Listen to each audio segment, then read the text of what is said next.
The location matters very much. How is the access? Are you on the main drive in a retail market? Or are you kind of off the beaten path? That is more or less important depending on what type of tenant and what type of deal you're buying. So although the clients, and often we don't actually see the property if it's true single tenant net lease, it doesn't mean that we're not diving in really, really deep on the analytics, on the actual location and demographics as well.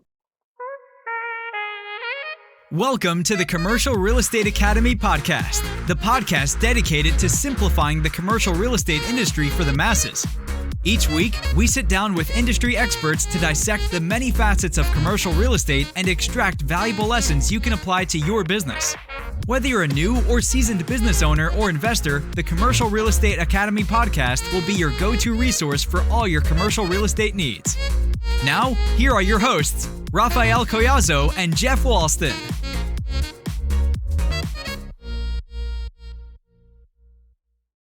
Welcome to the Commercial Real Estate Academy podcast. I'm your host, Raphael Collazo, here with my co-host, Jeff Walston. How's it going, my friend? It's going great. Everything's going well. Business is looking good, which I'm thankful for. I'm glad it's not changing like this Kentucky weather that we're having.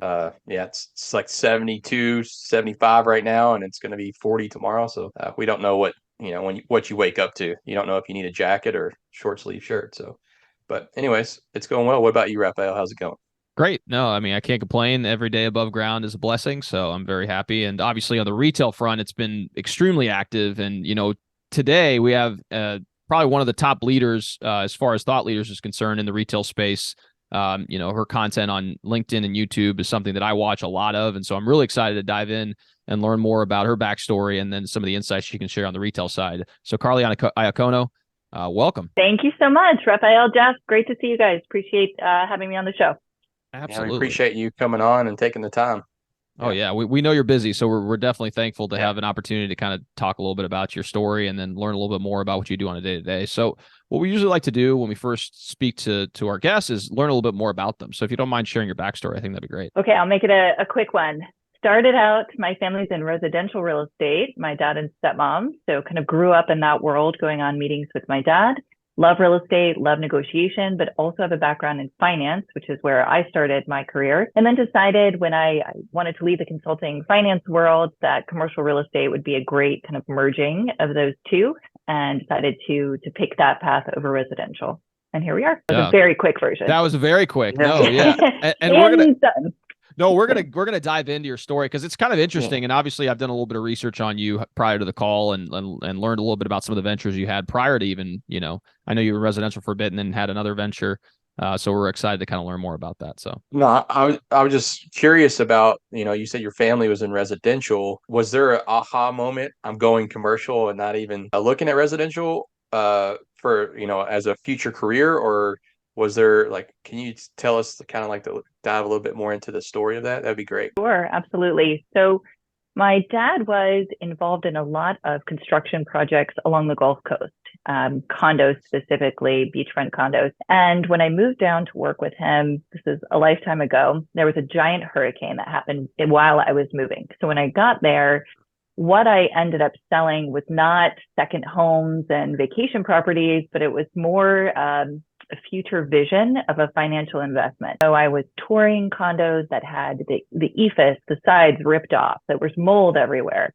And I had to learn how to sell something based on future projections. And I actually really enjoyed it. It was a very challenging time, of course, in the world, or in our part of the world then. But I loved kind of looking at the real estate different. What could this be? What does this look like? And I think that was the start of it. I like the development piece. I like the numbers. I've always liked finance. And so I just figured that when I moved back up to the New York area, that was the right time to pivot and really focus on kind of what I wanted the rest of my career to look like. That's awesome.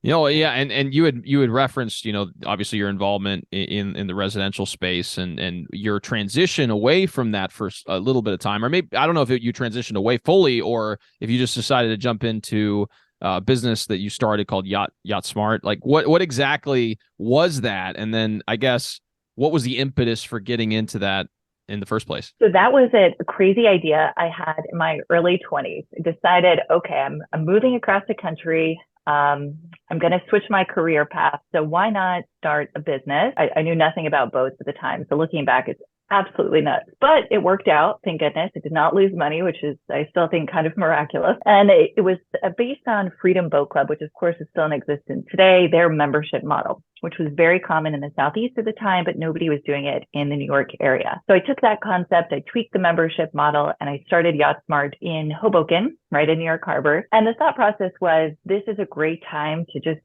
try my own venture. I always wanted to be basically president or CEO of some organization. I thought, okay, this seems like a really fantastic opportunity. I'm going to give it a go. And I ran the business for almost 7 years and then sold it to Freedom Boat Club and went into commercial real estate full time. That's awesome. So that's one thing I'm kind of curious about is obviously those experiences that you had in Yacht Smart. I'm assuming did they help translate when you decided to jump into the commercial space? Of course. I think anything in finance, business, anything in that world, all of your life experiences come together to make you a better advisor, a better broker. It gave me experience managing people, right? I had employees, I had captains, I had deckhands, I had clients who were sometimes very difficult to deal with, right? So it just gives you more experience, any of your sort of past careers, I guess. And if you take that and you learn from it, of course, it makes you stronger at what you do today. And I think that specific job taught me so much. Time management, finance, the business side of it, the expenses, it was everything soup to nuts that I was doing myself. That's amazing. Yeah. And I think it's an important point that you bring up regarding, your past experiences, because people do business with people. So having that perspective to bring to the table and, advising your clients on your life experiences. I can't tell you how many times I can bring back my, I come from a technology background. So, I'm very astute when it comes to these types of, technological platforms. And not only that, but I can advise my clients in a more meaningful way based on those past experiences that I've had. And I'm assuming in your case, it's been immensely helpful, especially from entrepreneurial standpoint, because, you share those similar life experiences. So I think so. And brokerage is incredibly entrepreneurial. You always have to be evolving, reinventing yourself. You have to be one step ahead. It's basically running a small business within a larger organization. So the skills translated very clearly. That's awesome. I would say it's kind of like you were saying, the captains and dealing with clients. Was that more of like a service type company? Is that kind of what it was? Yeah, it was a timeshare business. So we had members, They would come, the boats would be ready for them. They could use them for certain time slots. So it was a boat service business, really. Okay. So I could see how that actually helped you in going it fully into commercial, because essentially that's what you're doing, right? Is you're offering a service to someone who's looking to grow their dream, essentially. So that's great. Problem solving. That's what I feel like I do every day. Yeah. That's really what it is. Yes. People bring you problems and then you have to solve them. Right. We welcome them. Yeah, that's awesome. So you got into commercial real estate. Did you immediately know like retail's where it's at, or what made you decide just to focus on retail? I didn't. I wish I could say I had my whole business plan planned out, but absolutely not. It was the asset class that I felt I was the most connected to. I thought of industrial and I thought, gosh, I know nothing about industrial or office, or except for just my personal experiences. I really didn't have a mentor, which was unfortunate. I think if you can find one, I recommend everybody find a great mentor. There weren't any really available to me at the time. So I thought, gosh, I understand retail real estate from a consumer perspective. Why don't we start here and see what the opportunities are? And the business plan really did morph like everyone's does over time. I started being told basically at my previous company, I had to database a certain number of accounts, a certain number of counties, and have X number of records. And then you start cold calling. It was a model that I had to follow at the beginning. And then I quickly realized that was not the exact business plan that I wanted to follow, and wanted to move into more single tenants and more larger retail shopping centers instead of just everything, whether it be, a mom and pop. My first listing agreement meeting was actually a mom and pop party planning store. And I've told this story on previous shows, but I basically went, was so excited to get a meeting. My first meeting, I go, the place is pretty much falling down. Was probably worth about $150,000. There was stuff everywhere. Came back to the office and was like, I don't think this is a good plan. Like, I think I need to tweak my business plan a little bit.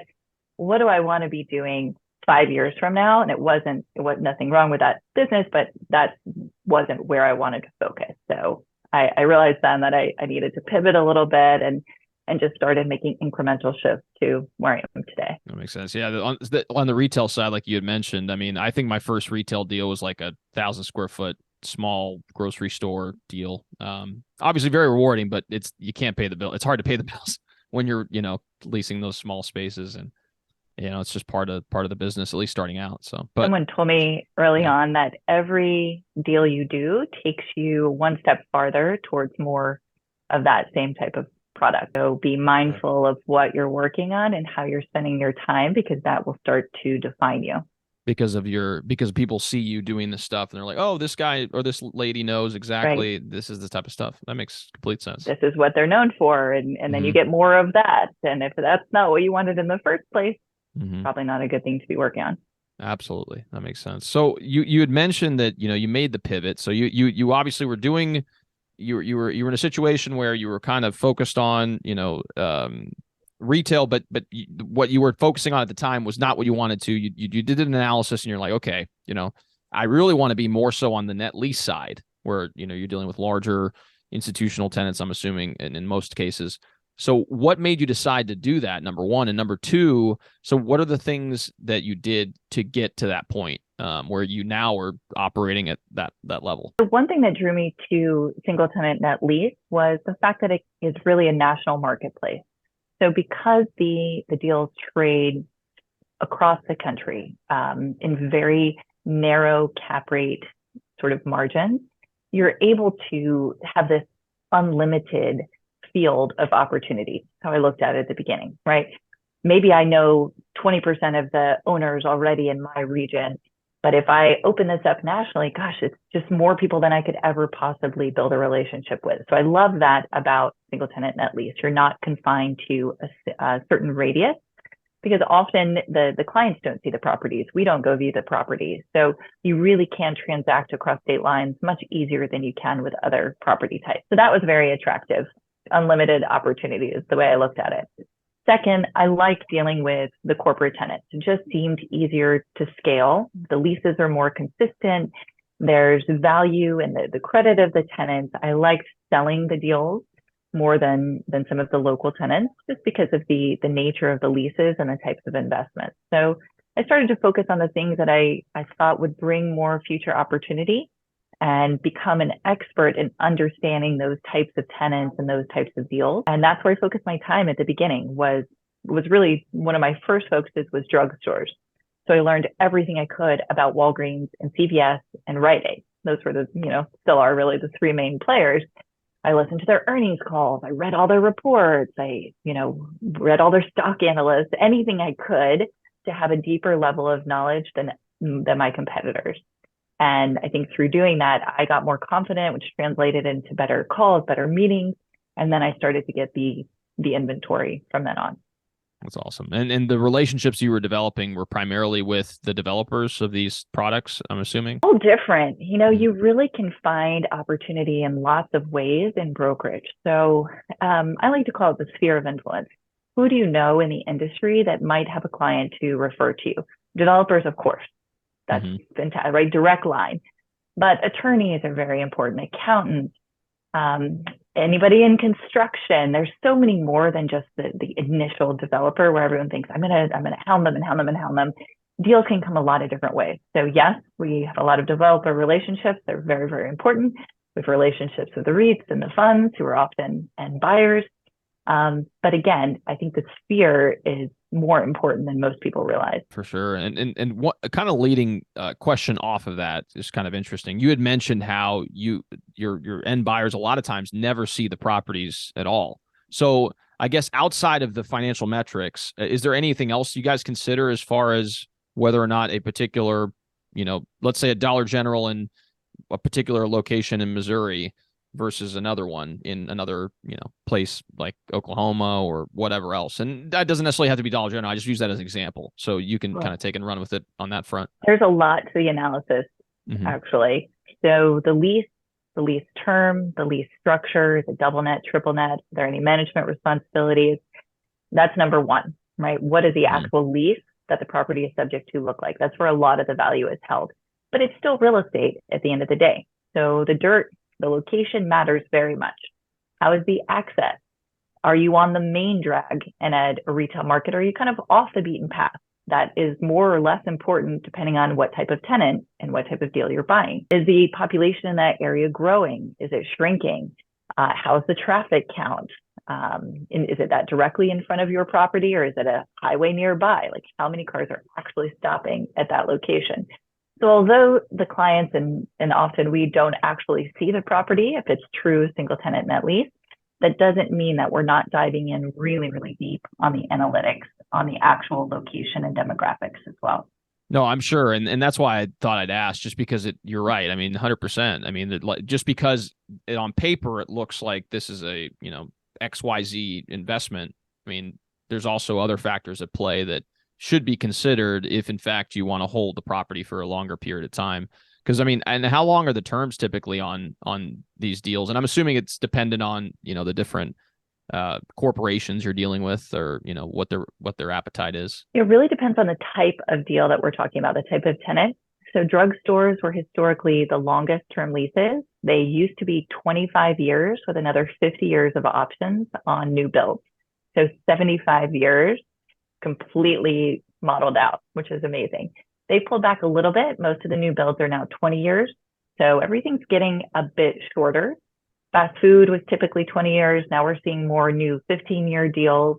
But really anywhere, I would say, on the short end, from 10 years for maybe a new urgent care up to 20 years plus for a drugstore. Really, I know that you have your finger kind of on the pulse, especially even outside of New York. So I'm curious to see what do you believe the future of retail looks like? Because I know, COVID and everything, and everyone's kind of fumbling, and I'm just curious to get your take on that. Absolutely. So two separate discussions. We have the future of retail from the tenant perspective, and then we have what's happening with capital markets and retail real estate transactions. So I'll kind of touch on both quickly. Retail itself has never been stronger. And I think that surprises a lot of people. We have the lowest vacancy that we've had nationally since 2005. So vacancy is at historically low levels. We have very limited new completions, very limited construction in the last few years. There's really no new supply, very little coming to market. And at the same time, we have more than double more retailers trying to open than are projected to close in 2023. We have all these factors that are pushing rent up, of course, inflation as well. But the demand from the retailer side is fantastic. So the fundamentals, the rent increases, the low vacancy, limited supply, and then a lot of tenants trying to open and expand is creating a very stable and, in fact, extremely strong asset class. Now, on the other side of that, we, of course, have what everybody's dealing with, which are they're not historically high, but interest rates which have grown at an historically fast pace. So that's creating an illiquidity event in the market, meaning it's very difficult to finance properties right now. So we have a lot of buyer demand. We have tenants that want to expand. We have all these great things, but it's being constrained by the capital markets and interest rates right now. That makes complete sense. And, I can kind of attest to, at least locally, because most of my business that I operate is obviously regional. So we do a lot in the Louisville metro area. And, I can attest from the franchise side. I work with several franchise owners, and we've been actively looking in the market for different retail spaces, and we're competing with several other groups. And especially if you're talking on the restaurant side, second-gen restaurant space is just very difficult to come by. Especially in the main retail corridors around town. And I'm sure in your market, and I know you operate more nationally, so you could probably speak to it from more of a national level, but that's just my insight so far on the Louisville market. So I think that you could certainly kind of project that to the rest of the country because the trends are the same. Part of it is driven by the high cost of construction, because if it's too expensive for developers to build new product and rents don't increase at the same level to support the higher construction costs, then they're not going to build, right? If those construction projects don't pencil, they're not going to build. So that's what's creating part of our supply crunch and leading to exactly what you just said. You're out in the market with tenants and you can't find anything that anybody is really excited about. So again, all that ties back to interest rates and just kind of where we are in the financial market. And that kind of leads me to another question, just out of curiosity, with on the corporate side. So as these corporate entities like the Walgreens and other larger entities are looking to continue to expand, because I'm sure their retail sales continue to be strong. It's an equation about what they can pay in rent versus what the developer can construct the building for. So it's probably, you're probably also seeing, I imagine, and maybe you can speak to this, is the balancing act between, what can the developer build the building for, especially now with interest rates spiking, versus what the tenants are willing to pay as far as that end, net lease property. So how is that, have you seen that kind of be shifting as well? Yeah, that's always the sort of the math. You're right. So retailers will have rent to sales projections that they need to stay within. So they can only increase their rent so much, or it's not going to be a profitable store or location for them. So they're limited by their sales projections at that site, which probably are great, but still may not translate to the rent that the developer wants / needs to make the project pencil. You've got construction costs, and then you have projected exit cap rates. So how much is that developer going to make when the project's actually done in 12 to 18 months? So as cap rates go up, developers' profits come down. So then they want a bigger spread above their construction costs. So it's really kind of coming at it from all angles. The developers need more spread because there's more risk to build right now, but at the same time, their costs are higher. Retailers want to expand, but are constrained by that rent to sales ratio, so they can only pay so much. And that's why you're not seeing as many ground up projects. You're seeing more second gen and renovations happening. Great insights. That's awesome. So one of the things that I'm obviously curious about, and thank you for your insights on the national trends pertaining to retail. I know a lot of people are going to gain value from those particular insights. One thing I'm really curious about, and this is something that I had mentioned earlier, is that I've watched a lot of your content digitally with the CRE Fast 5 and other things you're doing on the video front. Tell me what the impetus for that was, and then I guess what are some of the benefits you've seen from that discussion? Sure, happy to. So we actually started CRE Fast 5 pre-pandemic. It was January 2020. And the reason I started it was because I was having a lot of new investor conversations every day that were repetitive. So we would have a lot of brokers, or again, that fear of influence, people refer new buyers who are interested in that lease to our team, which is wonderful. We love referrals. We love dealing with new buyers. We're happy to have, of course, touch as many clients as we can. But the problem was there's quite a big education component to someone who's new to commercial real estate. So I found that I was having these extremely long conversations over and over, which were great, but I just couldn't have enough of them. So we thought, what if we start an educational video series that we can then send a few episodes out to clients and say, okay, here's a baseline. Watch all of these, jot down your questions, and then we're going to talk and kind of go to level 2. So that's how it started. Fast forward 3 months, the world shuts down. We thought for 2 weeks, ended up being, a year and a half in the New York area. And it became a way for us to connect with clients and stay visible in the industry when we couldn't even walk into our office. We couldn't meet in person for a very, very long time. So that was the shift in the series. So again, it started just as the quick kind of, it really wasn't quick, but educational investor focused series. And then it went to, wow, how do we reach more people? And how do we make this our presence in the market at a time when it's really all we can do? And then, of course, now we're all back. We're in the office 5 days a week. We're meeting in person. We're going to conferences. Everything is very, very different. But we found that it's an incredibly helpful tool to remain present and, again, continue to expand our reach. That's awesome. No, and I appreciate the fact that you had mentioned you were getting a lot of the same questions over and over and over again.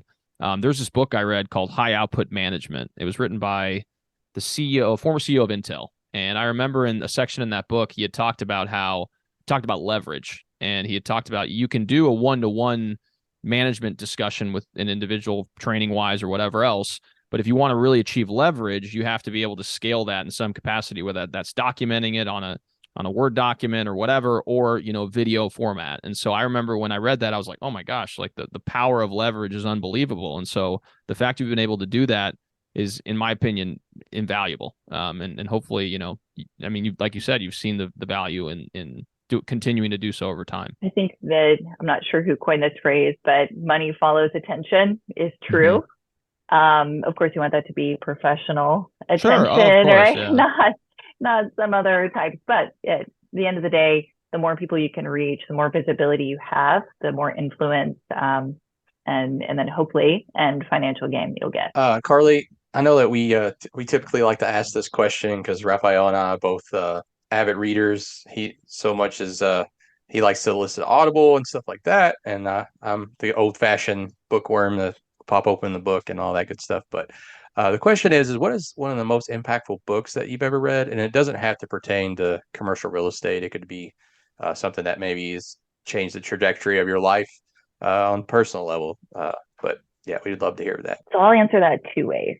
Personally, Sure. I find reading things outside of my day-to-day core focus to be the most impactful. So I love Stephen Hawking. I love things to do with time and space and just really, about as far from commercial real estate as possible, right? The science, the things that make you go, wow, really, like, I need to look at my life differently. We're much more insignificant than we thought, or whatever I'm concerned about is just so minute compared to all the vastness that's out there. So I love things like that. On a more tangible, probably easier for listeners to kind of put into play, our CBRE podcast, The Weekly Take, done by Spencer Levy, is fantastic. He really does a great job, covers all different asset types, leasing, different markets. So that's a lot of fun, and that's something that I make sure to always listen to each week as well. That's awesome. Yeah, I know the podcasting game, like the podcasting front on the commercial real estate side, has definitely been amplifying over time. So it's I'm sure I've listened to a few of the weekly takes as well, and they're very jam packed with information. So it's great. That's awesome. So Karly, we obviously greatly appreciate your time. We're very extremely busy, and we just are thankful that we were able to spend a little bit of time with and learn a little bit about you. So one thing we usually like to do near at the end of the episode is to ask our guests to contribute to something we call the commercial real estate treasure chest. It's a repository of resources that we make available to our audience on our website. And usually our guests contribute something like a helpful PDF or ebook, or really anything that they feel would be of value to the audience. So if you don't mind, I'd love to give you an opportunity to tell us what you're going to share today. Absolutely. So I would love to direct the listeners back to CRE Fast 5, which is our weekly video series. You can find it on YouTube. You can find it on all the podcast channels, LinkedIn, Instagram, type it into Google, you will find it. I think the nice thing about CRE Fast 5, it's grown so much in the last 2.5, 3 years now. There's something for everyone. So if you're a newer investor, just search through the episodes. You'll see a lot of educational content because, as I mentioned, that's how we started. If you're a more advanced investor, we have a lot of pretty granular, detailed market data and forecasts available based on extensive CBRE research. So, find the episodes that speak to you there. If you're a broker, there's things on sales techniques and tenant spotlights and things like that. So I would say wherever you're coming at the business from, whatever side, just search through hundreds of episodes and find what speaks to you, and hopefully it'll be helpful. That's awesome. And we'll go ahead and include that in the CRE Treasure Chest link. So feel free to stop by if you're listening. Karly, I know that everyone's going to be trying to get in contact with you, especially since you seem like you just have your posts on the retail trigger there, and I can't wait. So I'm just curious of how you would like them to get in contact with you, maybe to do a deal, or just to reach out and maybe offer to be on another podcast. So. Sure. Yeah. Happy to connect with anyone. LinkedIn is a great medium. Instagram. If you just type in my name, Karly Iacono, you will find all of our CBRE contact information, email. Like to be pretty easy to find. So whatever platform or method is easiest, we're happy to connect. That's awesome. So for those of you guys who are listening, we'll go ahead and include that in the show notes. So you guys will be able to access that and get in touch with Karly, because she is a wealth of knowledge. So again, Karly, thank you so much. No, really, we really do appreciate your time. It really has been great to get to know you a little bit more during the podcast episode. If you guys are listening to this in a podcast format, we would greatly appreciate if you could leave a 5-star review. It's made a huge impact in our ability to reach a broader audience, and we've seen a significant amount of download increases as a result. Along with that, if you guys are watching this on YouTube, we would greatly appreciate if you can like and subscribe. It makes a huge impact with the YouTube algorithm and ensures more and more people can hear this message and learn about the many facets of commercial real estate. So Thanks again so much for tuning in, and we'll see you all next time.